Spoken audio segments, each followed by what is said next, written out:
in the way that I wanted my son to never experience that. So that was one of the things that I took from my dad and go, I never want my son to go, dad's home, make yourself as small as possible until he's chill. You know, I never wanted my son to experience a fear of me.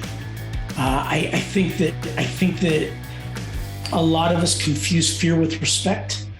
I think a lot of us confuse obedience with respect, and I wasn't as concerned with my son obeying me, and I wasn't as concerned with my son respecting me, whatever I believed in my grumpy moment that looked like. Like knowing that he always encountered the same human being was important to me. Welcome to Authentic Conversations. I'm your host, Ryan James Miller, and I believe the way to freedom, fulfillment, and success ultimately comes by living as the most authentic version of yourself. If you're ready to live the life you've dreamed of, you're in the right place. All right, what up, everybody? Welcome to another episode of Authentic Conversations. We are rolling in season 2, having unbelievable conversations with men. There's been a lady that got stuck in there. I'm sure you appreciated that conversation too, but I have had such a wonderful time and have been learning so much from the guys that I've been talking to, digging into this idea of manhood and how we deal with emotion and what does it mean to be afraid as a man, and shame and the experiences of our past and how those project into the life that we're living now as husbands and as parents, as business leaders, as community members and friends. There's just so many things there. So when I was given the opportunity to talk to the guest that I have on today, you're looking at him already, you're going to hear him in just a second. I was really pumped because I've known his partner for quite a while. We have had a business relationship. I have deeply enjoyed getting to know her, really love what she's doing and what she's about. And every single time that she was talking about Dave, I was just getting more excited about the opportunity to talk to him. So Dave and I have had a 3-minute handshake of a conversation previous to this, and that's it. Like, this is going to be our first time in extended conversation, but I'm excited for that. So why don't you welcome Dave Gieselman to the Authentic Conversations podcast. I got his name right, and so I think I'm already off to a pretty good start. So what's up, dude? Not much. I'm happy to be here, man. I'm really excited. Amy's told me so many cool things about you, and yeah, I was hoping to connect when we were in the same place a couple months ago. It didn't happen, but this is a really cool way to start a conversation.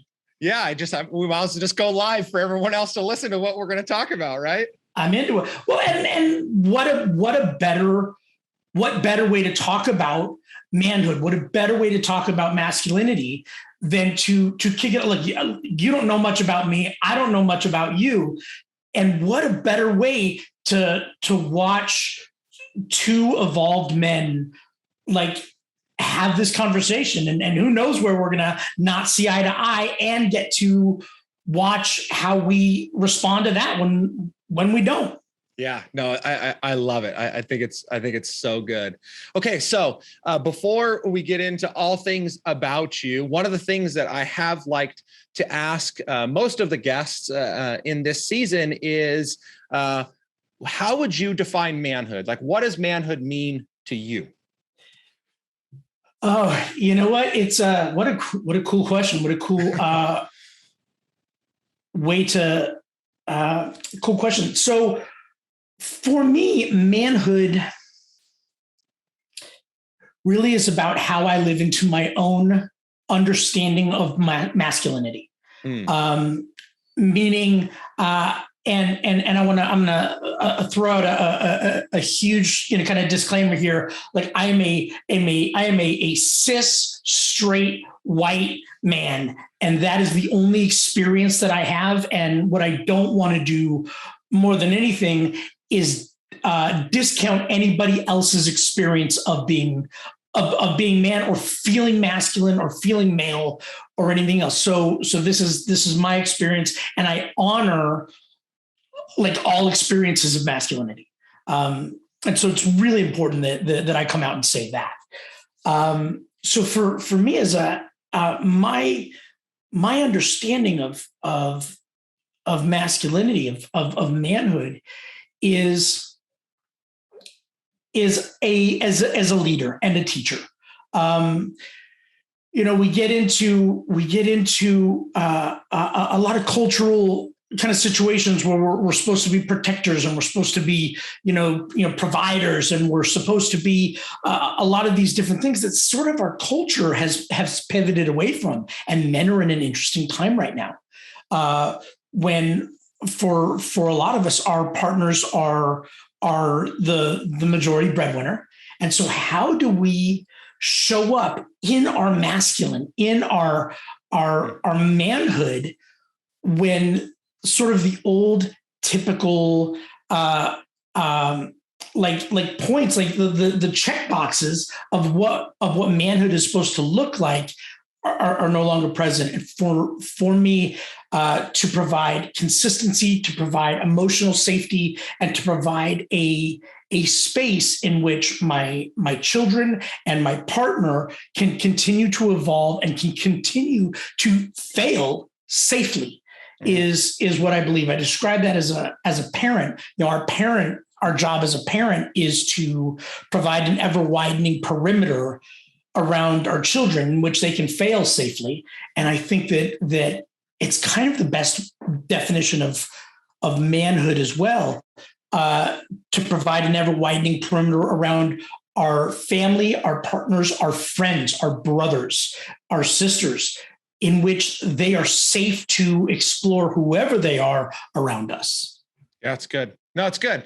And it's so interesting because, when I talk about manhood specifically, and people have heard me say this so many times now. So I talk about being a provider and a protector, but I do that.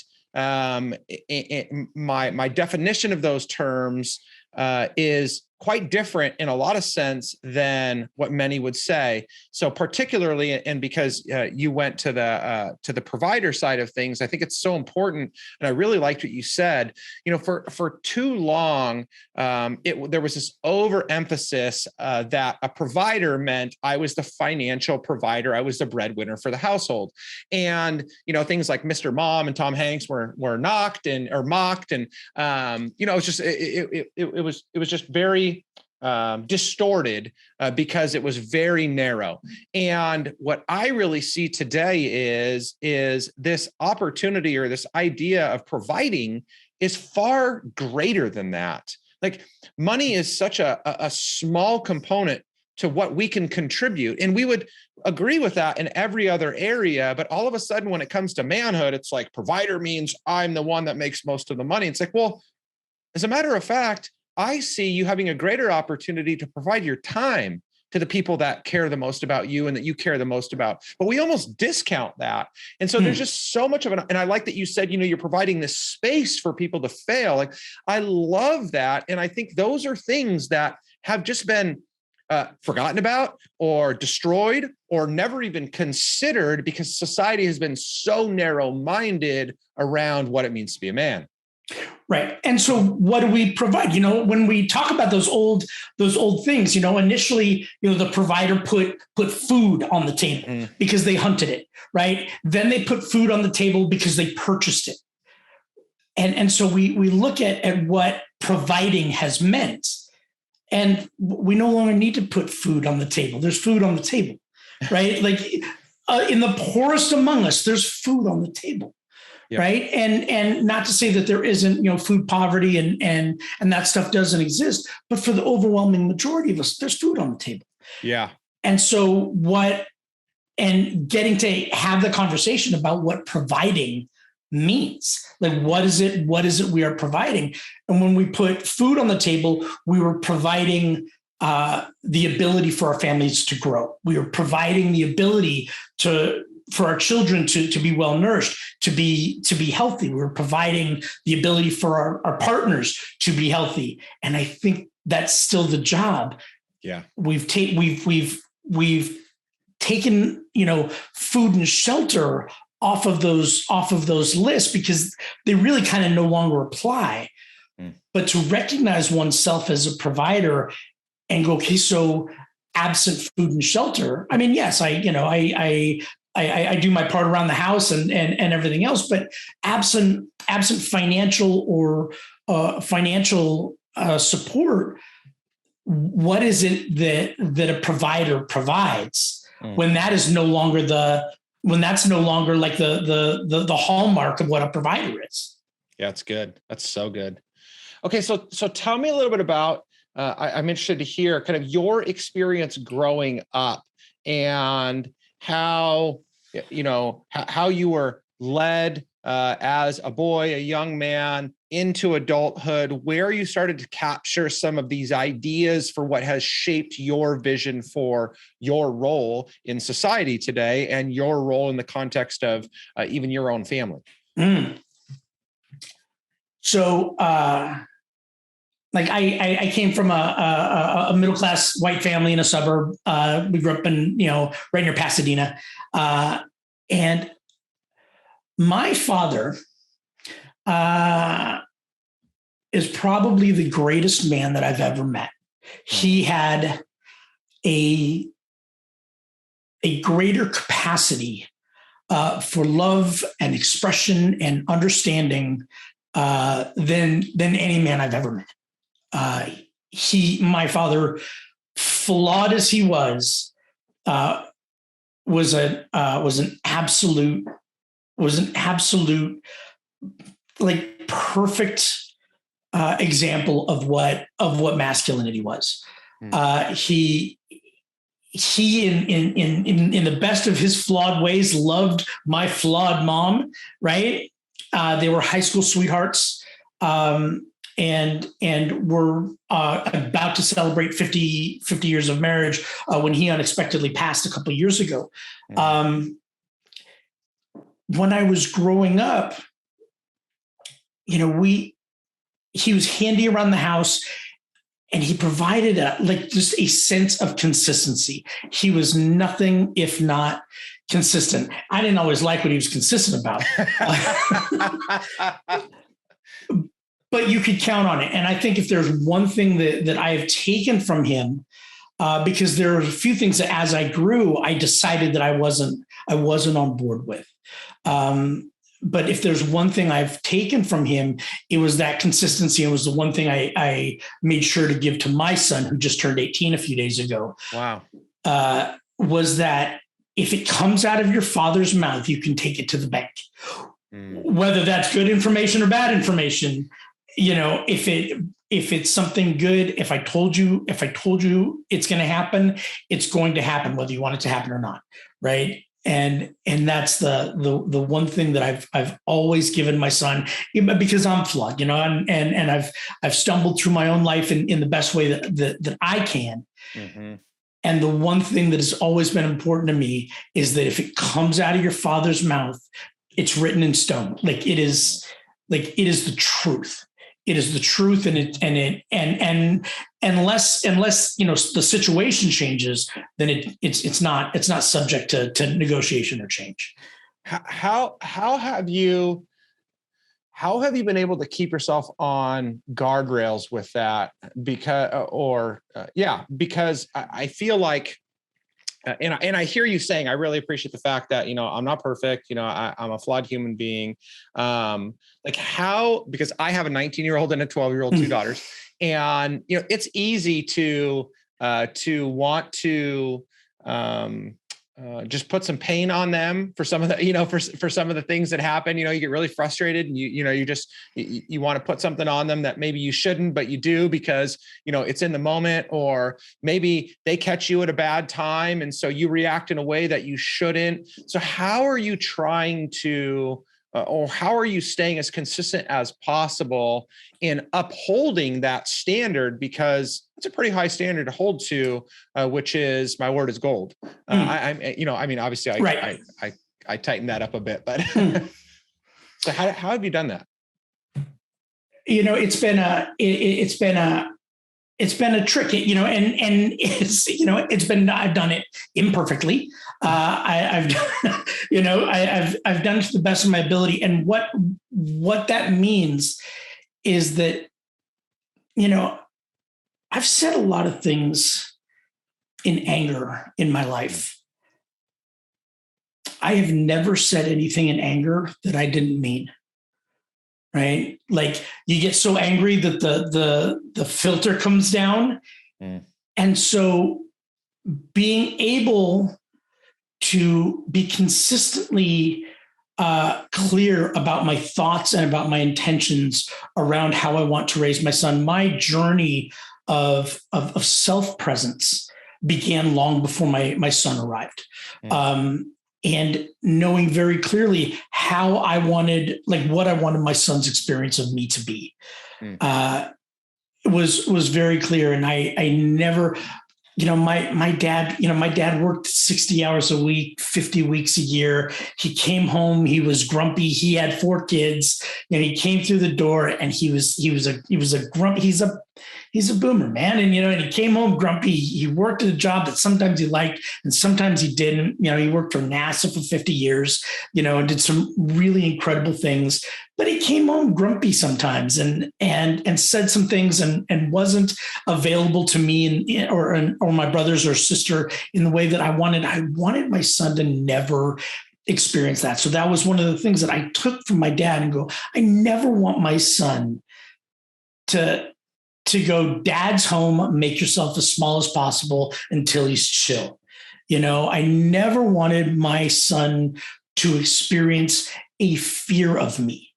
I think that a lot of us confuse fear with respect. I think a lot of us confuse obedience with respect. And I wasn't as concerned with my son obeying me, and I wasn't as concerned with my son respecting me, whatever I believed in my grumpy moment that looked like. Like knowing that he always encountered the same human being was important to me. In a life prior to this one, I was a liar. I mean, I'll say this, I've been sober for 22 years. I was a homeless drug addict on the streets of Los Angeles. I got sober at 24. And so my son didn't come into my life until I was 29.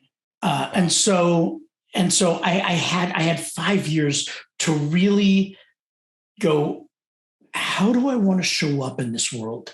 Like, what do I want it to look like for my partner, for my children, and my first wife had a 13-year-old daughter when I came into her life, and so I got to kind of stepdad for a little bit and play out how I wanted to show up in her life. Mm-hmm. Okay, so man, I heard so much there that I want to dig into, but I think because the one that now stands out to me so much is, so you clearly had an extremely difficult season of life, living on the streets, being addicted to drugs. So I guess 2 questions are, so what was it that provoked you to change? And 2 is what did that path to self-discovery post sobriety, or I should say post addiction, what did that look like for you? The change, brother, I'm very clear about your beliefs. They're on display for all to see, and I love it. I was raised in the Baptist church, and my parents were ministers when I was growing up. You don't have to filter anything, right? This is where like we're having conversation. Right. So I don't know who God is or where God is or what book you're supposed to find him in. I know the God that I was raised with, and that God became problematic for me at a young age. Just a quick peek into that world. I had these wonderful Chinese neighbors. They were Buddhists, and I asked my Sunday school teacher when I was about 11 if I would see my Buddhist neighbors in heaven, and he said, "No, that God has a lake of fire waiting for your beautiful Buddhist neighbors." And And my only response in that moment was, I doubt it. I don't think that's the truth. And then went on my own journey with God.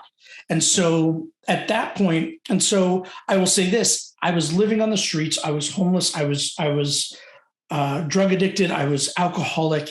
And I don't know who God is or where you're supposed to find him, but something took pity on a dying 24-year-old, put me where I needed to be. And I don't think whatever it was as concerned about me as it was sick and tired of watching me hurt his kids. Mm. And I got placed, I got tricked into 12-step recovery on the promise of free donuts. Like, they didn't lead with God. They didn't lead with sobriety. They didn't lead with anything. They said, we got free donuts in here. You want to come in? And I said, well, what's that? And they said, it's a 12-step meeting. I said, what's that? And they go, yeah, man, don't even worry about that. Why don't you come on in here? We got some free donuts, and you can sit down and just be here and be cool. And these people were kind. I was smelly. I was completely drunk. My life was out of control. And they were just kind to me. That moment informed every single moment moving forward. I found myself in the selfless, like, and not even generous, but the abundant service to others, like abundanza of service to others. I found who I was, and I was a professional chef for a long, long time, and finding myself in service to others. I have, it's what transitioned me into coaching. It's what transitioned me. And I have walked hundreds of men and women through the process of addiction recovery, and found that I was my truest, my happiest, my most authentic self when I was actively giving, when I was actively selfless, when the answer was yes, no matter what the question was. And I found who I wanted to be in that. Buddy, that right there kind of puts it all together for me. And I can understand why Amy speaks the way that she does about you, and why she wanted us to have this conversation, and I think why it's so important. And I know there's a lot more to the story than that, but I think what's so phenomenal is that at your worst, somebody was willing to take a shot on you. And, even just in the context of homelessness, I have not personally been there, but have walked through that with people, and it's tiring. It is a lot of times a very fruitless and thankless act of service, because it can just be a revolving door of the same thing over and over again. And yet, for whatever reason, it was an unbelievable gift to you, which now you have become a gift to so many other people. And I just think that it's such a lesson for us now, today, in the midst of so much chaos, so much fighting, so much disagreement, which we can disagree and we can fight and at times, and yet we should never stop seeing people as human beings, and should never stop seeing the opportunity that we have to potentially affect the rest of somebody's life. And so I just think that is just such a beautiful testament to somebody being willing to do that. And now obviously to see what's come of that for you. So by the way, thank you for sharing that. I think that's just amazing. And so as you have learned from that process, that act of somebody else giving to you, you leaning into who you truly are and beginning to shape your identity as a human being, as a man, and probably in ways that you had never seen before, right? It sometimes takes scraping the very bottom for us to truly get what that is. And so what do you feel like really changed for you in terms of perspective on life? Because you self-admitted, grew up, though it wasn't perfect, in a in a good family, in white suburban America. There just wasn't a lot of a general pain inflicted on you there, and I get that. Like that was, I had a little bit of a different upbringing, but similar in certain respects. And so you didn't see it then. You found yourself in a really bad place. And then all of a sudden you awaken to the other side. And so what changes as you begin taking step after step post addiction, as you engage into relationships again and business and things like that? I think that the two most kind of powerful factors are compassion, right? And compassion is and empathy. You're right. Empathy is being able to kind of put yourself in somebody's shoes, and it's not sympathy. It's not I feel sorry for you.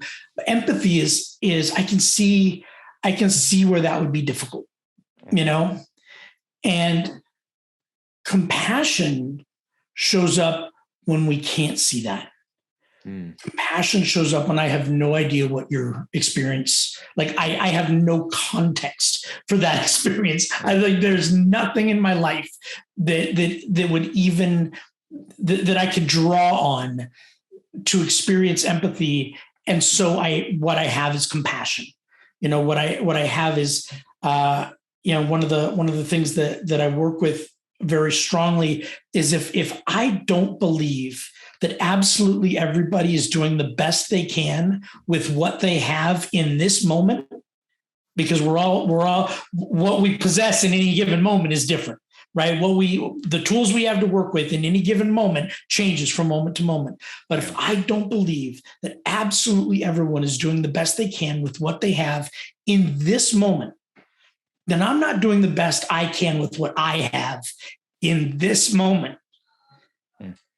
And treating people, regardless of what my opinion of them is, right? I have judgments and opinions about all kinds of people that may or may not reflect the truth, that may or may not reflect reality, that may or may not be flattering to me if they were put on a broadcast on a screen in front of me, like these are my beliefs, but to be able to treat somebody kindly regardless, and the dehumanization of homelessness, the isolation of homelessness, the isolation of addiction. The one fear that we're all born with, that every single mammal is born with, is abandonment. Right, because abandonment for a mammal is tantamount to death. Like, and it's in our DNA, right? And to feel like we are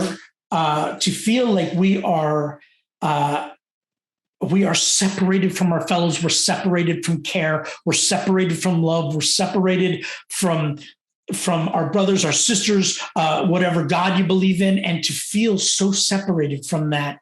I never want anyone to feel that way. And so as a man, my job to every human I encounter is you are safe here. In my presence, you are safe. You are safe from me. You are safe from the outside. In my presence, you are safe.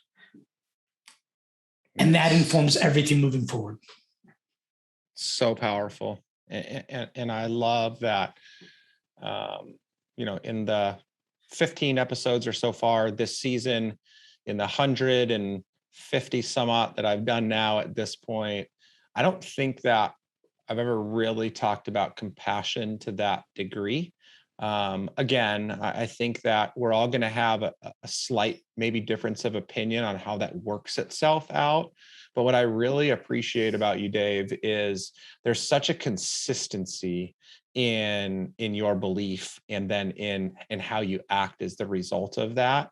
And I'm with you. I mean, I feel like there is such an opportunity for us to humanize the dehumanized and clearly there are groups of people and classes of people that have been dehumanized far longer than others and in much more extreme ways.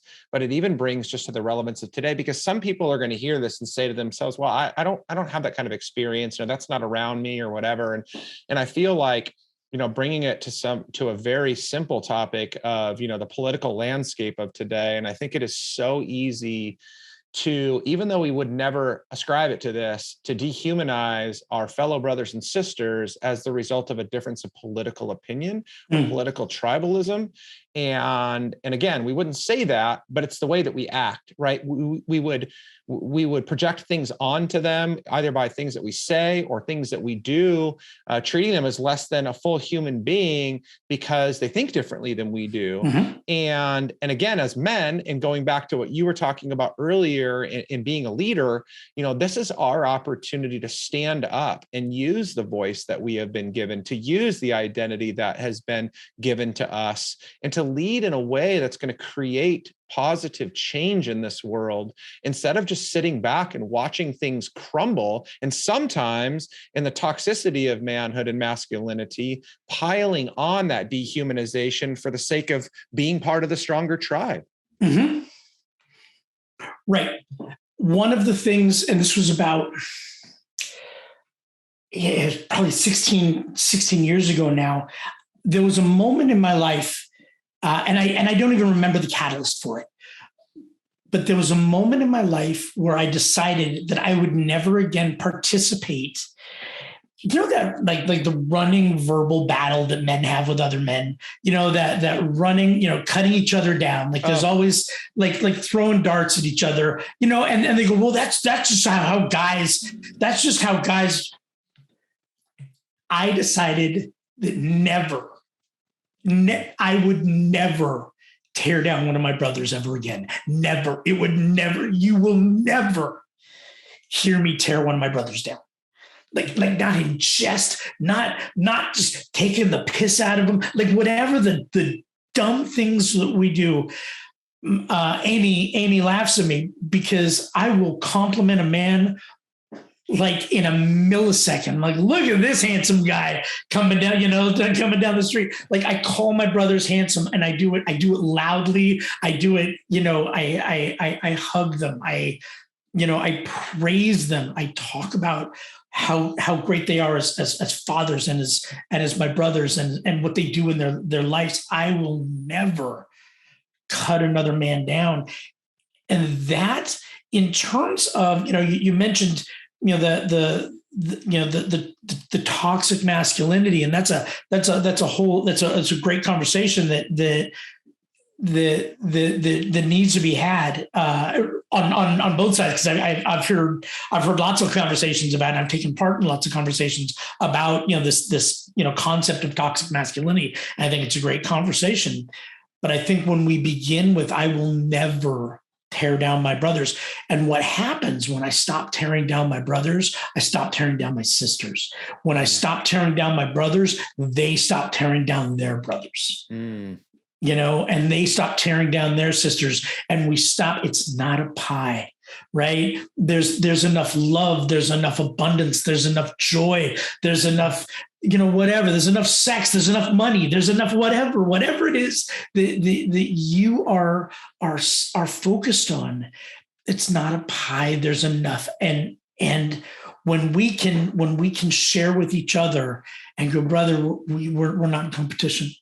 I'm not in competition with you, not for women, not for money, not for business, not for clients, not for we are not in competition for anything. We get to be brothers again.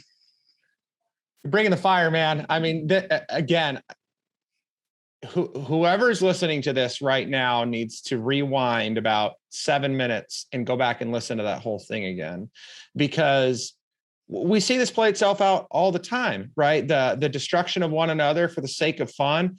And we've probably everybody at one point or another has been on the receiving end of that. And we recognize just how destructive that is.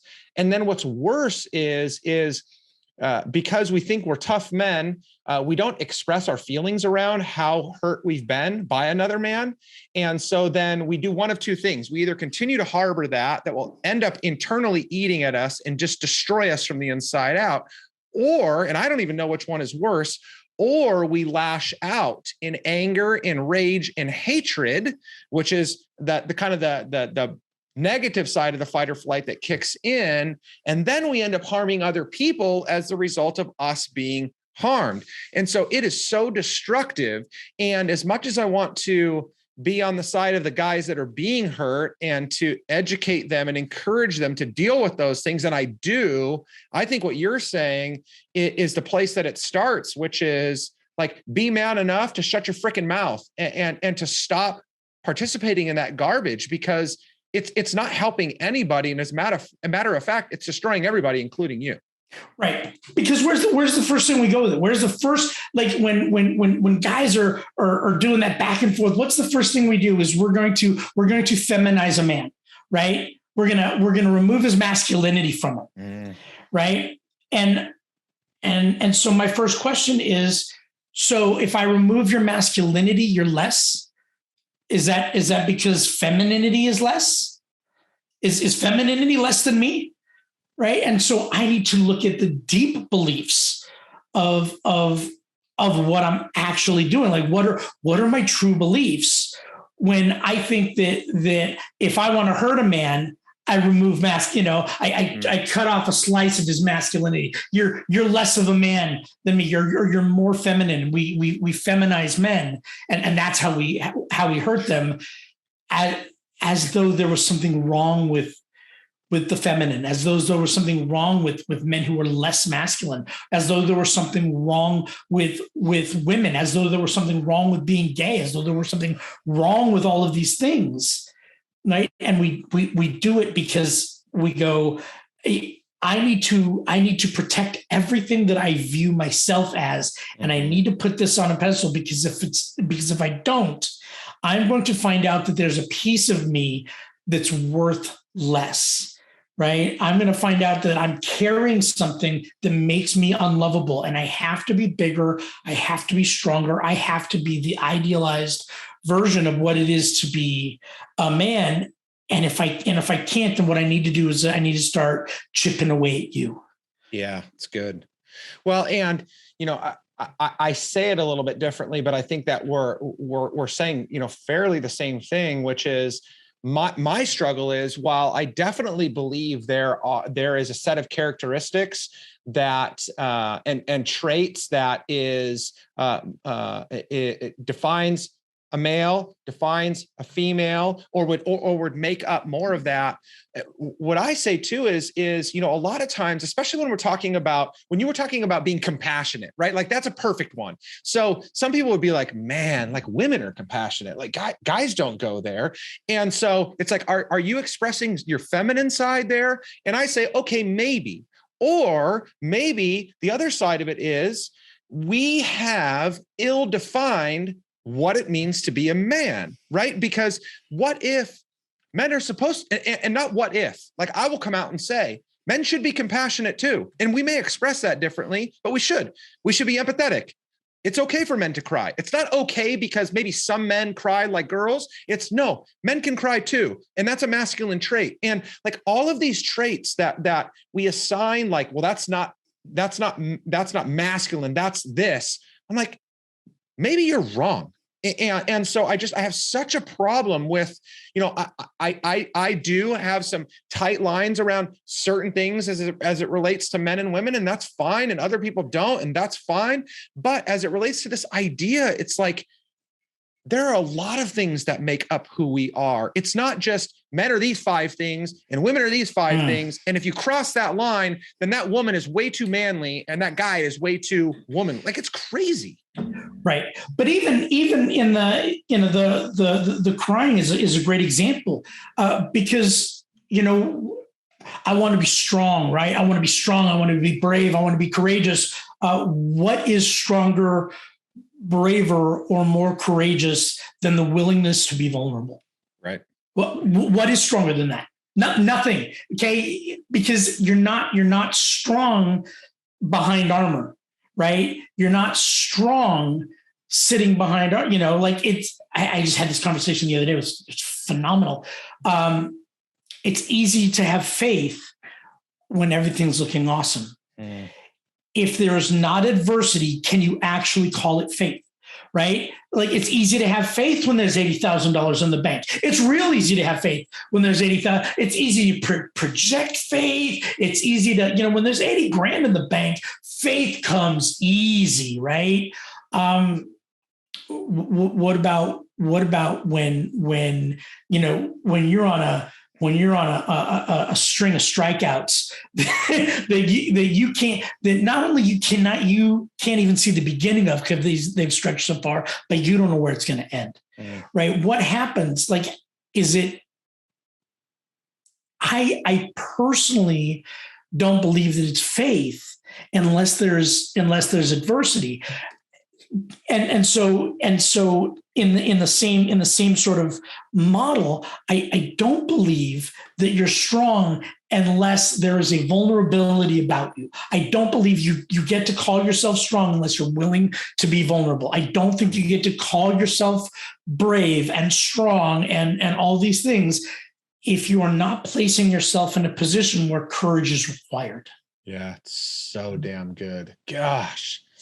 Well, and for me, again, we all have a different kind of fixation on or idea of what this is. But, for me personally, as I live my life, my ideal vision of a man is Jesus. And here's a guy that wept multiple times, that at the same time could conquer the entire world, that at one point was quoted as saying, "My power is made perfect in your weakness." It's like and so for me, it's like we can be both. We can at times. I was just sharing this with another friend. It's like, I believe this is not the result of ability. This is not the result of strength, because there's a lot of women out there that could easily whoop my ass. But I deeply believe that men should be the first to lay their lives down when something happens. Like, that's the way I was brought up. It's like, you go to the front line, you sacrifice yourself first,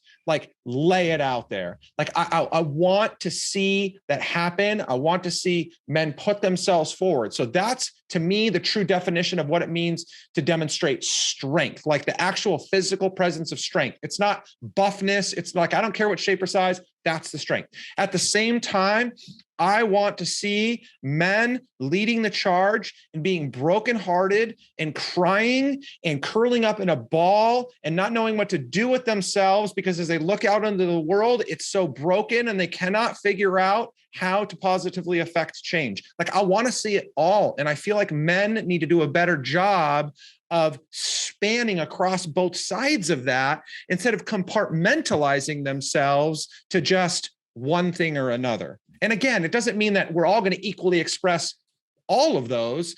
We're all going to look different, but good Lord, we've got to stop avoiding them. Well, because for the vast majority of us, that is the front line. Mm-hmm. Right.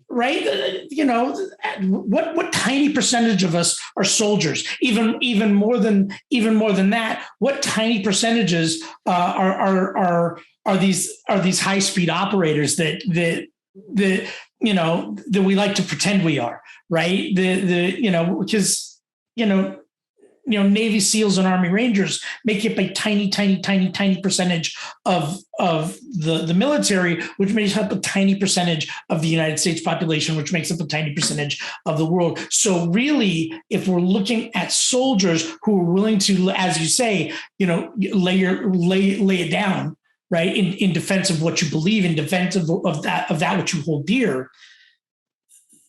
Like, emotionally, relationships are the final frontier, right? And so being willing to lay it down on the emotional level in front of other men, right? And being willing to look, business, relationships, leadership, they're all a game of you go first, right? I go first, right? And so I'm going to lay it down first.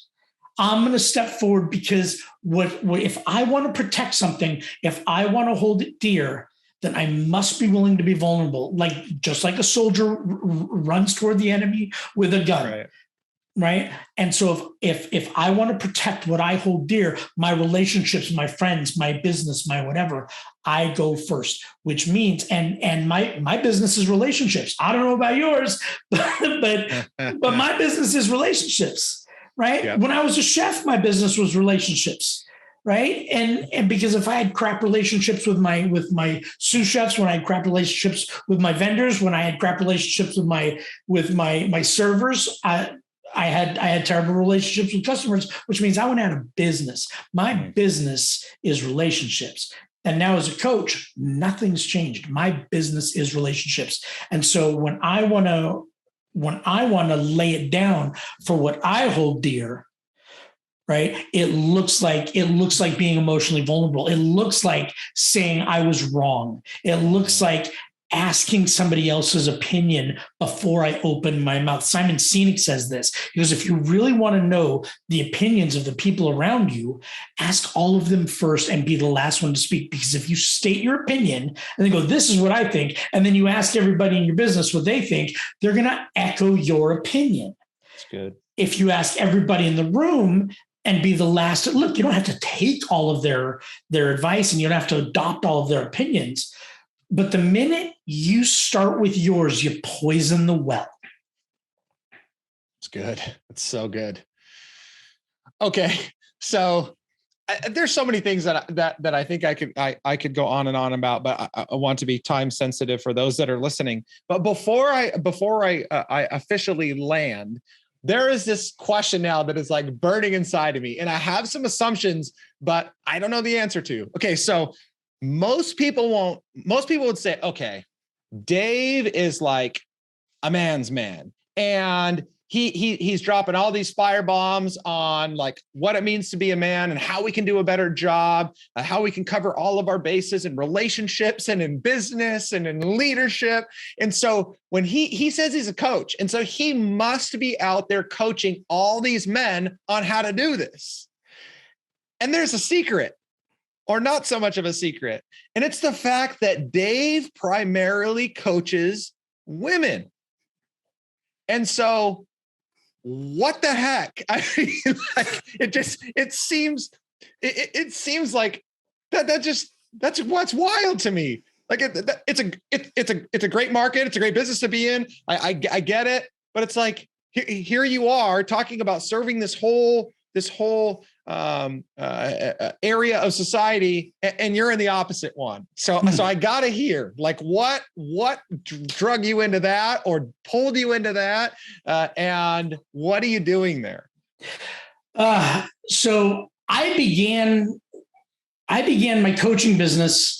I was a men's coach. Right. And I had all of these dreams. I mean, I stood next to Kyle Cease on his stage with a microphone in my hand in front of a sold out audience and went, I'm a men's coach. Right. And I talked about the retreats that I wanted to have and the men's dinners where we all come together and cook and commune and talk about emotions and talk about what it means to be men and what it means to be all of this stuff.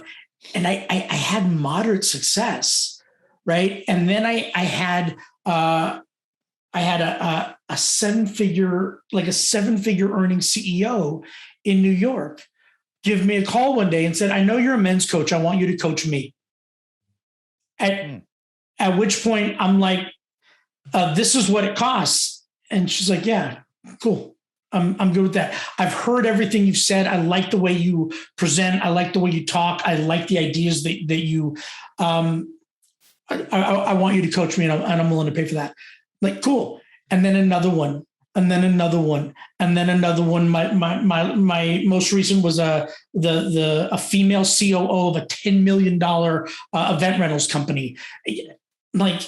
And the truth is, and so I started working with women, and what are we talking about, right? We're talking about communication. We're talking about relationships. We're talking about setting boundaries. We're talking about all of these things because they're the main breadwinners in their family, right? And they come home to a guy who feels displaced, To a guy who feels set aside, who feels unloved, who feels worthless, who feels like he's not showing up, and they want to know what they can do to either help him or call somebody in who can have their woman out earn them by a factor of 5 and not feel diminished as a human. And so I work mostly with women, and the truth is, I am a men's coach, and brother, whether I coach you or whether I coach your woman, you will rise. Because if you don't, she will, and she will leave you in the dust. And a brilliant woman who is evolving and who loves you will call you forward. And you will either answer that call or you will retreat, you will contract, you will crawl back into your old broken belief systems, and you will stay there until you can find somebody who you can abuse, who you can feel like you lord over them, who you feel like you are better than. And so I coach women, and all of their husbands and all of their partners and all of the men that they call into their lives are amazing. Because I set a pretty high bar. So good. So right. Good. You want men to rise, set a really high bar for how women are to be treated, and not your partner, right? This is how I treat my partner, and all of the women can kind of suck it. No, I set a really high bar for how women should feel in the presence of a man. And once again, back to the beginning of the conversation, you are safe here. Good. It's good, man. I mean, I had some assumptions. Some of what you said I expected, and you just blew it away. You just absolutely exceeded my expectation. And I feel like for every man listening, I feel like you need to hear what Dave just said, right?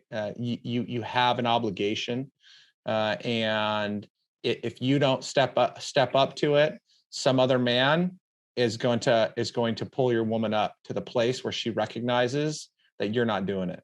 And I think that that's so important. And then for all the ladies out there listening, if you just got all excited about what Dave just said, you should just talk to him, because clearly he's doing it.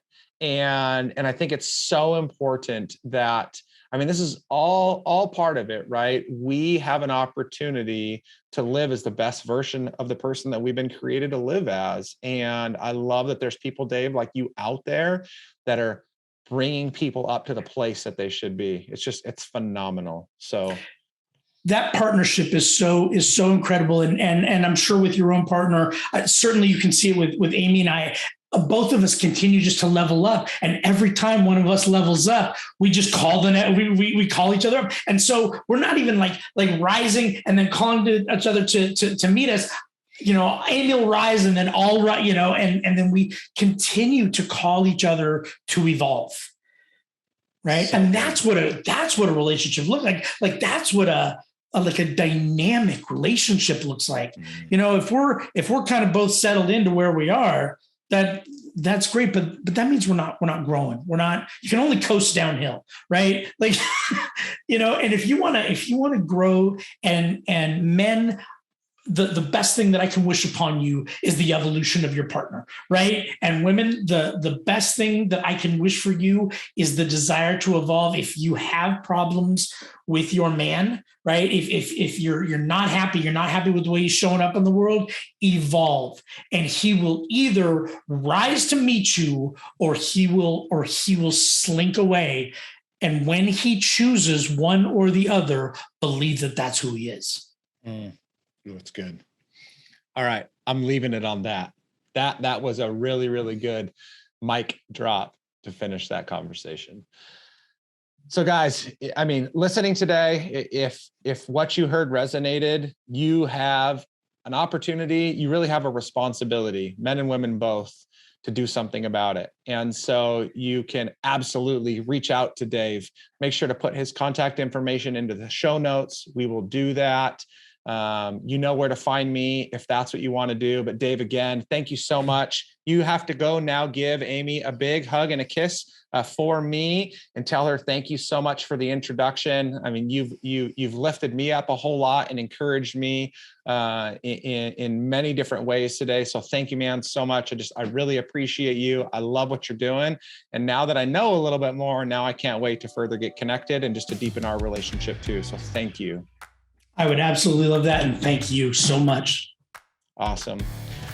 Well, guys, that wraps up another episode of the podcast. As always, I'm just going to finish with be you, be happy, be authentic. Take care. Thank you for joining me on this episode of Authentic Conversations. If you are ready to live the life you've dreamed of, I'm here to help. Head to ryanjamesmiller.com/podcast to begin your journey.